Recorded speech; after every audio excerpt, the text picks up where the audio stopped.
Definisi pendidikan Islam.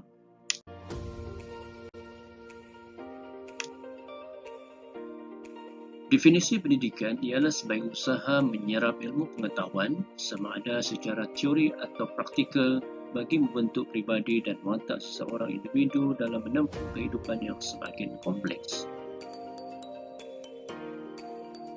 Terdapat pelbagai istilah yang mendefinisikan pendidikan Islam. Antaranya ialah tarbiyah, ta'lim, irsyad, dan tadris. Tarbiyah merupakan satu proses membentuk kepribadian manusia dari satu tahap ke satu tahap yang lain sehingga mencapai matlamat terakhir, iaitu menjadi insan yang sempurna serta mengabdikan diri dengan penuh keikhlasan kepada Allah Subhanahu wa taala. Ta'lim pula ialah merupakan proses pengajaran atau pemindahan ilmu kepada manusia bagi merealisasikan fungsi, tugas dan statusnya sebagai khalifah Allah Subhanahu wa taala di muka bumi ini. Ta'dib pula ialah proses mendidik manusia bagi memperkembangkan segala potensi ke arah pembentukan tata susila dan adab yang dikehendaki oleh Islam. Irsyad pula ialah merujuk pada petunjuk jalan yang benar bagi kehidupan manusia seperti yang telah digariskan dalam Al-Quran dan As-Sunnah. Sementara takrib tadris pula ialah pengajaran yang dilakukan oleh seseorang guru atau penuntut tentang satu mata pelajaran, yakni menekankan ciri-ciri pembelajaran guru dan murid serta mata pelajaran.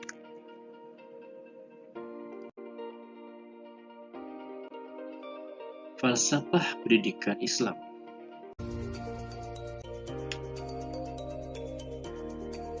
Falsafah Islam ialah falsafah yang berteraskan wahyu, iaitu Al-Quran dan Al-Sunnah. Apabila seseorang Islam yang faham Islam membincangkan mengenai falsafah, tidak kira sama ada falsafah hidup atau falsafah pendidikan ataupun yang lain-lain, perbincangannya tidak akan lari pada prinsip dan matlamat Islam. Menurut Al-Syaibani, falsafah pendidikan Islam ialah falsafah pendidikan yang berteraskan roh Islam, iaitu falsafah Islam untuk pendidikan, dan ia disebut falsafah pendidikan Islam. Falsafah pendidikan Islam ialah satu usaha berterusan untuk menyampaikan ilmu, kemahiran dan penghayatan Islam berdasarkan Al-Quran dan As-Sunnah bagi menjadi hamba Allah Subhanahu wa taala yang bertanggungjawab untuk kebaikan di dunia dan akhirat. Jadi maksud daripada falsafah pendidikan Islam ialah menyediakan manusia dengan ilmu pengetahuan yang cukup agar ia kenal dirinya serta tugas dan tanggungjawabnya, serta mengetahui cara untuk menjalankan atau melaksanakan tanggungjawabnya sebagai hamba Allah ataupun khalifah Allah. Bila ia dapat menjalankan tugas dan tanggungjawab dengan baik, maka jadilah ia insan yang soleh. Ciri-ciri pendidikan Islam.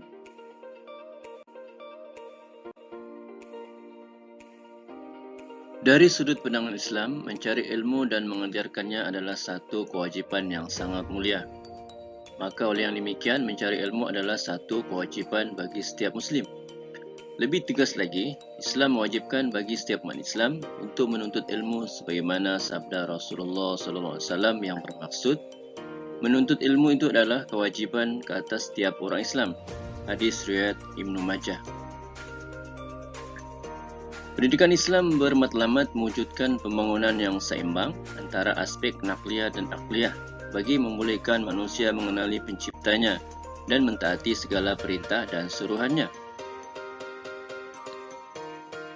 Pendidikan Islam juga bersifat dinamik, iaitu pendidikan berlaku sepanjang hayat, yakni bermula daripada buayan hingga ke liang lahat. Pendidikan berpaksikan Al-Quran dan Hadis bagi memenuhi keperluan rohani, menanamkan kepercayaan dalam pemikiran dan memulihkan akhlak, serta membangunkan jiwa. Menurut Ibnu Khaldun, matlamat pendidikan Islam ialah mempersiapkan seseorang dari segi keagamaan, iaitu mengajarkannya tentang syiar-syiar agama menerusi Al-Quran dan Sunnah.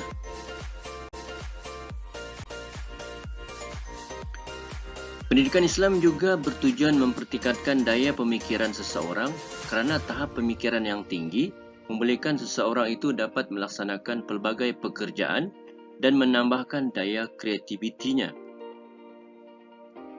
Selain itu, pendidikan Islam juga bermatlamat untuk memperlengkapkan akhlak manusia sesuai dengan fungsi kejadian manusia sebagai khalifah dan hamba Allah Subhanahu Wa Taala yang wajib mengamalkan nilai-nilai akhlak Islam. Melalui pendidikan juga, seorang individu akan dapat melengkapkan sosio budaya kehidupannya dengan membekalkan kemahiran, kesenian, termasuk muzik, syair, khat, seni bina dan lain-lain. Pendidikan akan merangsang seseorang untuk berusaha bersungguh-sungguh. Pendidikan juga dapat memimpin manusia ke arah kemajuan hidup yang lebih ideal. Secara keseluruhannya, pendidikan Islam adalah untuk mendapatkan keridaan Allah Subhanahu Wa Taala, membentuk akhlak terpuji, memberi kesedaran kepada manusia tentang tanggungjawab mereka di dunia dan di akhirat. Pendidikan zaman Umayyah.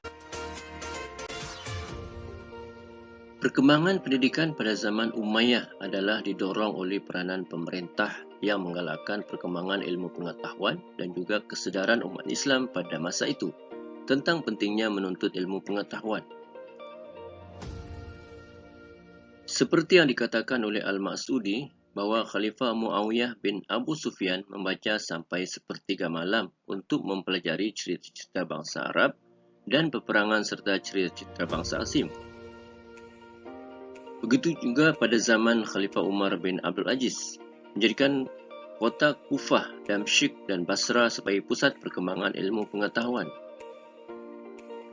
Selain itu, masjid-masjid dan sekolah-sekolah dibina sebagai institusi perkembangan Islam dengan meningkatkan pengajaran Al-Quran, hadis, bahasa, geografi, sains, matematik, perubatan dan lain-lain. Perkembangan ini telah melahirkan imam-imam yang terkemuka seperti Imam Malik di Hijaz dan Imam Abu Hanifah di Iraq.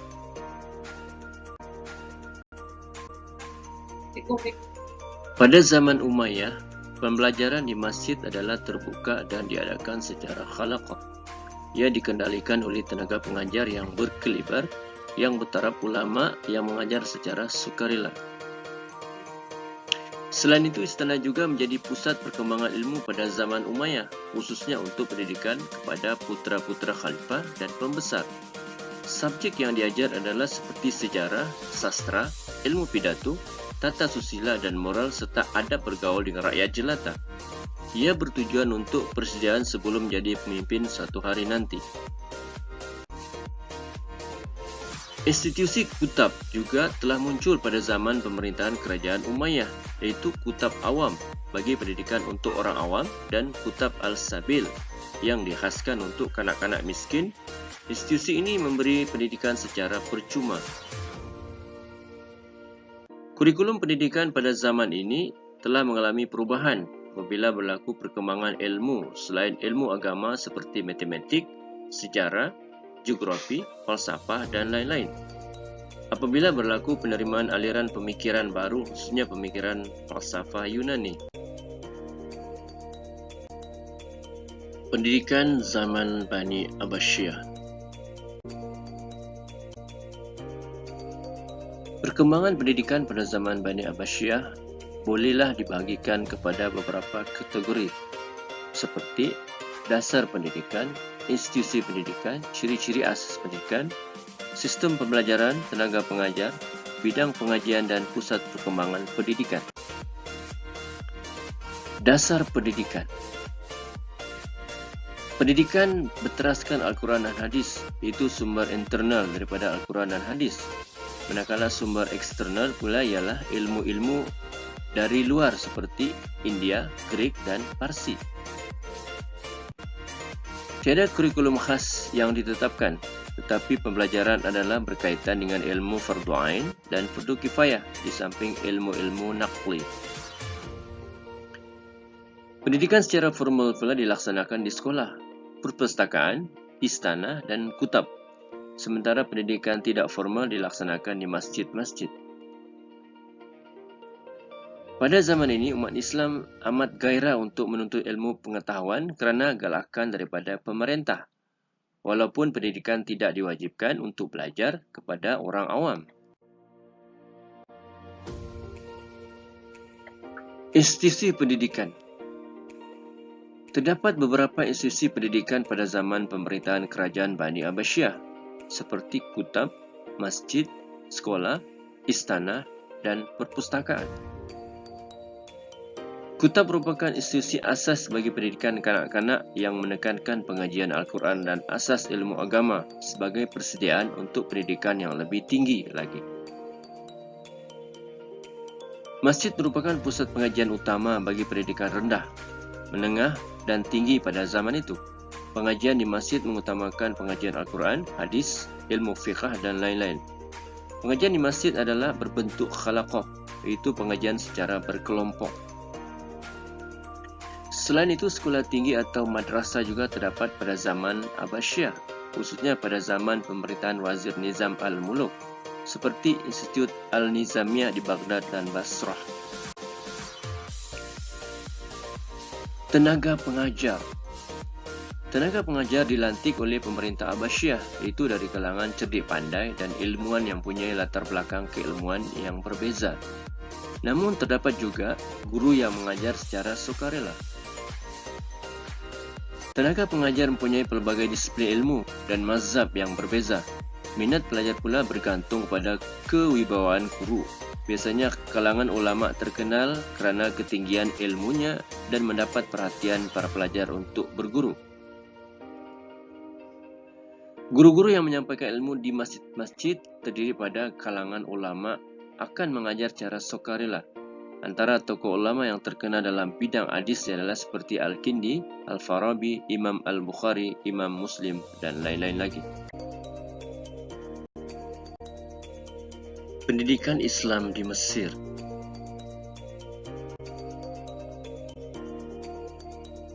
Pada zaman pemerintahan Khalifah Umar Al-Khattab, Gubernur Mesir ialah Amru bin Al-As telah membuka laluan kepada perkembangan ilmu di Mesir. Atas arahan Khalifah Umar Al-Khattab, masjid-masjid telah dibina bagi kemudahan umat Islam menunaikan ibadat dan sekaligus berperanan sebagai pusat pendidikan Islam. Khalifah Umar Al-Khattab adalah seorang pemimpin yang mementingkan ilmu pengetahuan. Amru bin Al-As telah mendirikan masjid pertama yang dikenali sebagai Masjid Amru Al-As. Ia telah menjadi tempat berlangsungnya segala aktiviti yang berkaitan dengan agama Islam, dilaksanakan seperti pusat pendidikan umat Islam untuk mempelajari ilmu-ilmu keagamaan daripada guru dan ulama tempatan dan luar negeri. Pada tahap kedua pendidikan di Mesir, apabila berdirinya beberapa madrasah, contohnya Madrasah Al-Nasriyah di Qaahirah yang dibuka oleh Sultan Al-Adil, Madrasah Al-Sultan Hasan, Madrasah Al-Salihiyah, Madrasah Al-Kamaliyah dan lain-lain, di mana madrasah-madrasah ini telah mengendalikan pendidikan Islam atau pendidikan agama dan bukan agama secara formal.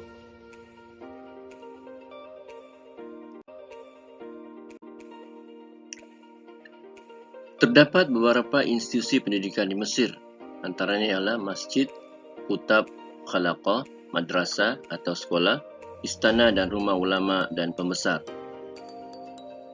Masjid. Masjid merupakan pusat kegiatan ilmu yang utama di Mesir. Ini kerana masjid telah menjadi pusat aktiviti keilmuan yang terawal sebelum institusi pendidikan yang lain. Misalnya, Masjid Amru Al-As telah menjadi pusat kegiatan pendidikan pertama dengan kewujudan 40 buah khalaqah ilmu yang sentiasa dipenuhi pelajar untuk menimba ilmu pengetahuan. Imam Asy-Syafi'i pernah mengajar di masjid ini. Ramai ulama dan ilmuwan dari pelosok dunia datang menimba ilmu di Mesir.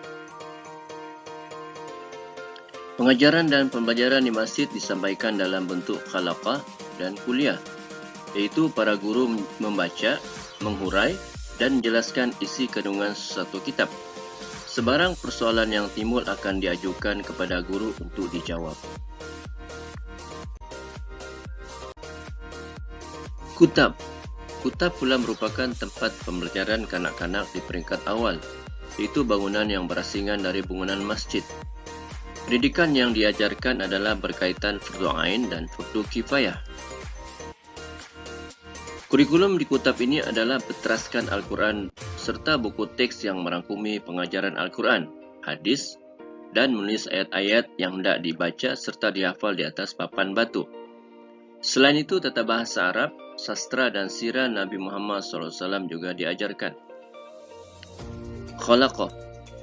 Khalaqah bermaksud bulatan yang terbentuk semasa proses belajar dan mengajar oleh murid-murid yang melingkari guru.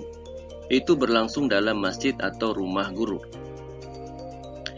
Di antara khalaqah yang utama pada zaman itu ialah kelompok Imam Syafi'i yang dikenali sebagai khalaqah Zawiyah, khalaqah Al-Majdiyah, kelompok Majduddin Al-Ashbal, khalaqah Al-Shibiyah, kelompok Al-Shihab Muhammad bin Fakhruddin, dan lain-lain.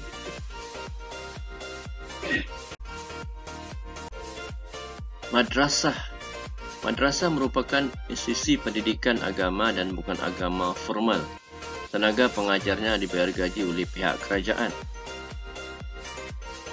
Madrasah menggunakan buku-buku hadis yang diriwayatkan oleh para sahabat Nabi Muhammad SAW sebagai kurikulumnya, iaitu mempelajari ilmu-ilmu tentang hadis seperti sanad, riwayat, thiqah, dan lain-lain. Istana. Istana pula telah menjadi tempat pendidikan bagi anak-anak golongan pemerintah dan bangsawan Mesir yang bertujuan sebagai persediaan apabila mereka memegang jawatan kerajaan satu hari nanti. Misalnya, Istana Khalifah Al-Aziz Billah dijadikan pusat pendidikan dengan menjemput golongan alim ulama ke istana untuk mengajar. Selain itu, rumah ulama dan pembesar juga dijadikan pusat kegiatan menimba ilmu pengetahuan, seperti rumah ulama Abu Sulaiman Al-Sijistani dan Yaqub bin Kilis. Begitu juga rumah pembesar seperti wazir pada zaman Khalifah Al-Aziz Billah.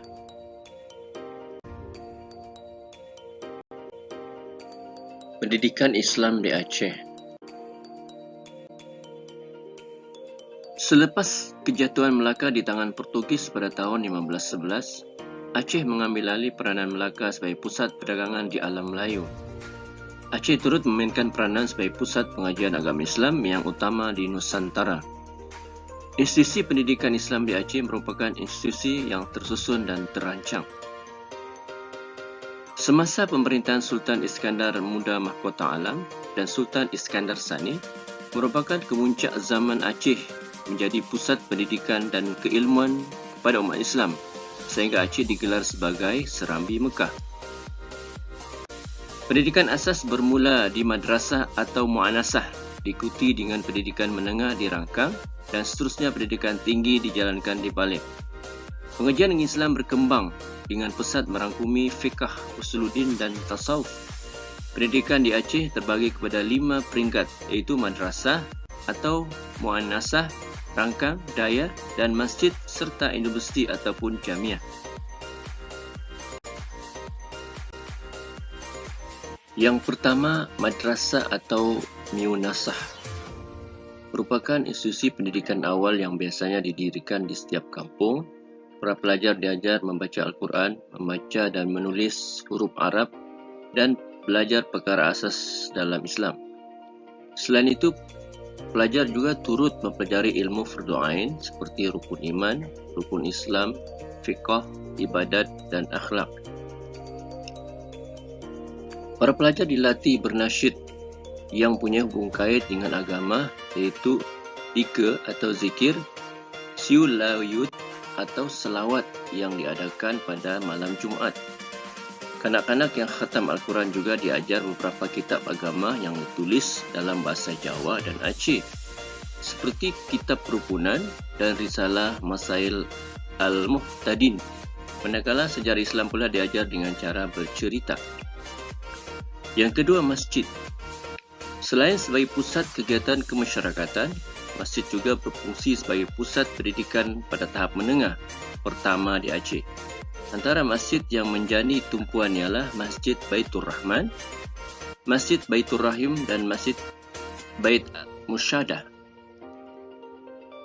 Masjid Baitur Rahman telah dinaik taraf sebagai pusat pengajian tinggi.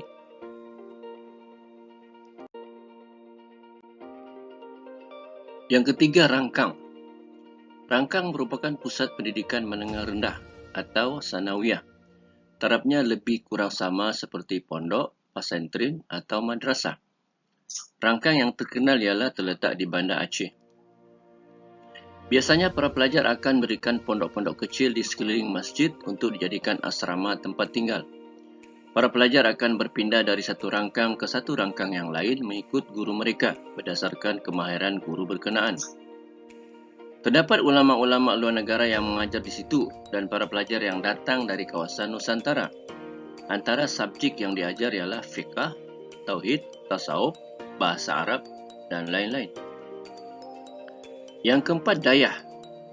Dayah pula ialah pusat pengajian yang boleh disamakan dengan sekolah menengah atas atau madrasah aliyah.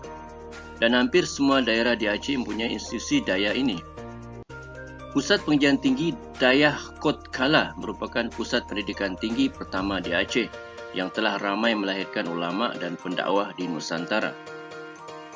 Pengajian di dayah ini dibagikan kepada dua, iaitu pendidikan umum dan pendidikan khusus. Terdapat juga pendidikan khusus untuk wanita, iaitu pendidikan dalam bidang pertanian, pertukangan dan perniagaan.